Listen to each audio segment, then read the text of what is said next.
Merci Madame la Présidente. Monsieur le Ministre, le programme 143 Enseignement technique agricole relève de la mission Enseignement scolaire, avec son plafond d'emploi de 15 266 ETPT.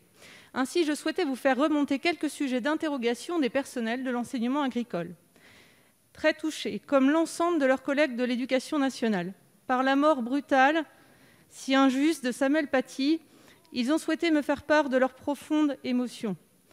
Ils m'ont à cette occasion rapporté une curieuse anomalie dans l'enseignement agricole. De fait, les élèves de bac pro agricole n'ont aucun cours d'éducation morale et civique, contrairement au bac pro éducation nationale, la matière n'ayant simplement jamais été intégrée aux maquettes du cursus. Pour rappel, les bacs pro éducation nationale bénéficient, eux, d'une moyenne de 90 heures annuelles en français, histoire et éducation morale et civique. Il serait bon, puisque le sujet est l'affaire de tous, que cette filière puisse aussi bénéficier de ces cours. Un autre sujet de préoccupation pour les personnels concerne l'augmentation des seuils de dédoublement de 16 à 19. Ils nous disent, avec semble-t-il beaucoup de sincérité, qu'il n'est pas simple de faire acquérir des gestes professionnels qui nécessitent des manipulations, notamment lorsqu'on est en bac pro, conduite et gestion de l'entreprise agricole. L'apprentissage peut vite sembler une voie plus appréciable pour les futurs chefs d'exploitation.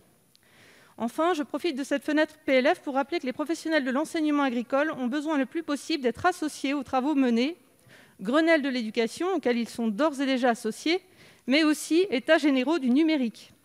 Il est vrai que la crise sanitaire actuelle ne facilite pas les choses, mais cela doit pouvoir être possible. Monsieur le ministre, bien que l'enseignement agricole relève de la tutelle du ministère de l'Agriculture, je ne doute pas que vous pourrez aujourd'hui nous apporter une réponse interministérielle à ces interrogations. Et j'ai cru comprendre qu'il y aurait un amendement en faveur de l'enseignement agricole. C'est une très bonne chose que notre majorité puisse porter cet amendement parce que l'enseignement agricole est une voie vraiment de réussite et ils ont besoin de cette reconnaissance. Merci.